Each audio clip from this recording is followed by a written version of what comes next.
नए उद्यमी भी खड़े हों और गवर्नमेंट का सपोर्ट भी होगा।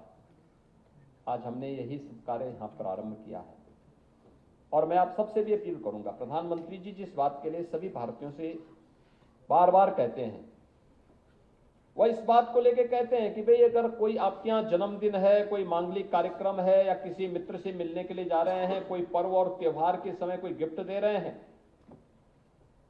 तो हमें अपने लोकल प्रोडक्ट को हम दें। लोकल प्रोडक्ट को देंगे तो आपका पैसा आपके कारीगरों के पास जाएगा, आपके हस्तशिल्पी के पास जाएगा, आपके मार्केट के पास जाएगा।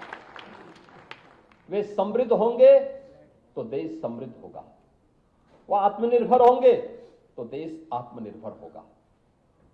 और इन्हीं सब बातों को लेकर के यूपी इंटरनेशनल ट्रेड शो, उसी बात को लेकर के हम लोग यहाँ पे आयोजित कर रहे हैं। उस प्रकार के ट्रेड शो हम जनपद स्तर पर भी आयोजित कर रहे हैं, अलग अलग क्षेत्रों में आयोजित कर रहे हैं। हम लोगों ने इस वर्ष एक नया कार्यक्रम प्रारंभ किया है, वन डिस्ट्रिक्ट वन प्रोडक्ट की तर्ज पर वन डिस्ट्रिक्ट वन कुजीन का। व्यंजन का भी, खान पान अलग अलग जनपद की अलग अलग है, अलग अलग जनपद के खान पान, उसकी ब्रांडिंग हम लोग नहीं कर पाए। आप देखेंगे यूपी का जो भी व्यंजन है या भारत का जो भी व्यंजन है हेल्दी है, लोगों के लिए स्वास्थ्यप्रद है, लेकिन हम लोगों ने उससे दूरी बनाने का प्रयास किया तो हमारे स्वास्थ्य पर प्रतिकूल असर पड़ना भी प्रारंभ हुआ। हम लोगों ने फिर से उसको पुनर्जीवित करने का कार्य किया और उसको लेकर के यहाँ पे आपने एग्जीबिशन देखी होगी। यहाँ पे एग्जीबिशन को आप देखिए एक बार, ओडीओपी की भी एग्जीबिशन है, वन डिस्ट्रिक्ट वन कुजीन का भी। सभी जनपदों का यहाँ पे नहीं आ पाया, कुछ जनपदों का उन्होंने लगाने का प्रयास किया है और कुछ नाम तो ऐसे हैं कि नाम सुनकर के ही आप भी चौंक जाएंगे, बहुत अच्छे हैं। और मेरा मानना है कि आपको भी उस नई जो स्कीम यूपी की आई है, ये जो नई ब्रांड आई है वन डिस्ट्रिक्ट वन कुजीन की, होंगे बहुत सारी चीजें होंगी, लेकिन कोई एक को हम लोगों ने पहले चरण में चुना है। हमारा प्रयास होगा कि इसमें ज्यादातर कुजीन को हम जीआई टैग के साथ जोड़ें।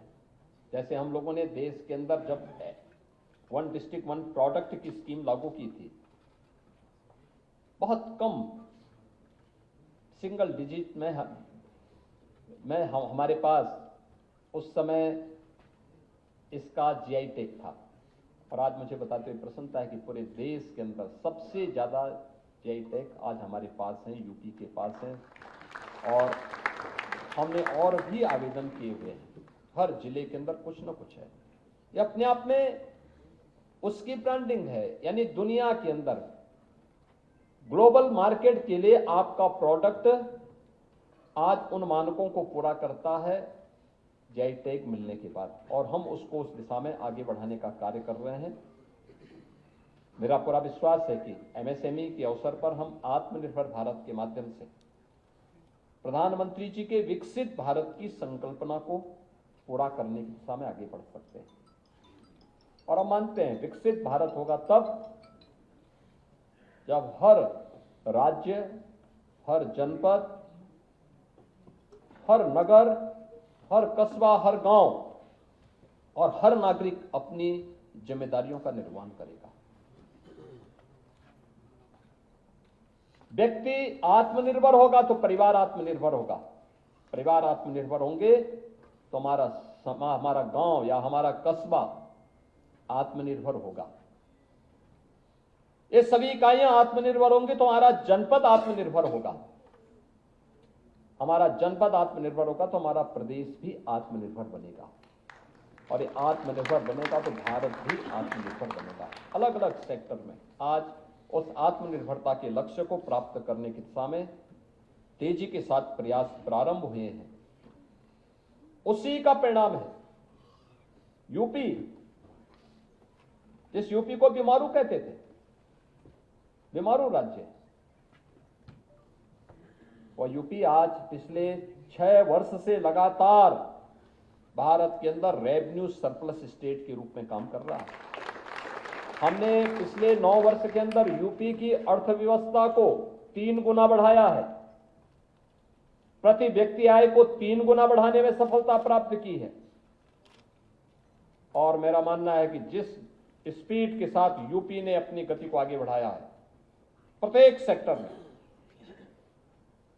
जन सुविधाओं को लेकर के हो, जन लोक कल्याण की योजनाओं को लेकर के हो, इंफ्रास्ट्रक्चर को लेकर के हो, ईज ऑफ डूइंग बिजनेस को लेकर के हो, ईज ऑफ लिविंग के लक्ष्य को प्राप्त करने को लेकर के हो, हर एक सेक्टर में जो काम हुआ है, ये गति बताती है कि अगर हमारी स्पीड यही रही, इसको हम और अच्छे ढंग से आगे बढ़ाएंगे। क्योंकि अभी तो पिछली सरकारों के पाप के गड्ढों को भरने में हमें कुछ समय लगा, और पिछली सरकारों का पाप के गड्ढे भरते भरते उसी दौरान कोविड महामारी को भी हमें सामना करना पड़ा।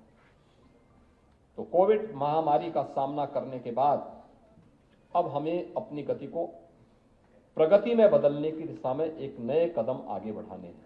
आपने देखा होगा जेवर एयरपोर्ट, नोएडा इंटरनेशनल एयरपोर्ट के रूप में पूरा देश और पूरी दुनिया की निगाहें उधर लगी, पूरी देश और दुनिया को आकर्षित कर रहा है। पश्चिमी उत्तर प्रदेश से जो भी हमारे जनप्रतिनिधिगण और जो भी उद्यमी अब लखनऊ आते हैं, मैं उनसे पूछता हूं कैसे आए। यानी गाजियाबाद से या हापुड़ से लखनऊ आप मात्र 4 घंटे में पहुंच जाएंगे। कल्पना थी, आज गंगा एक्सप्रेस वे उसकी थी, उसको लेकर के आपकी यात्रा को आसान कर सकी है। क्या होता है global standard, Ganga express way और नोएडा इंटरनेशनल एयरपोर्ट इसके मानक हैं। यूपी बड़ा है तो सबसे बड़ा एयरपोर्ट भी बनाएगा, सबसे बड़ा एक्सप्रेस वे भी बनाएगा। ये यूपी ने करके दिखा दिया है। मैं आज के इस अवसर पर आप सभी को, नोएडा अथॉरिटी के इस भव्य कार्यालय के लिए, अथॉरिटी को भी, यहाँ के नागरिकों को भी, उद्यमियों को भी, किसानों को भी, जनप्रतिनिधियों को भी बधाई देता हूं। 2,500 करोड़ रुपए की परियोजनाओं के लिए भी अपनी बधाई देता हूं। एमएसएमई दिवस के अवसर पर विभाग के साथ साथ एमएसएमई उद्यमियों को, इससे जुड़े हुए सभी कामगारों को, हस्तशिल्पियों को भी हृदय से बधाई देता हूं। और आगामी ट्रेड शो के लिए अभी से हम सब तैयारी करेंगे इस विश्वास के साथ। आप सबके प्रति मेरी मंगल में शुभकामनाएं हैं। धन्यवाद। जय हिंद।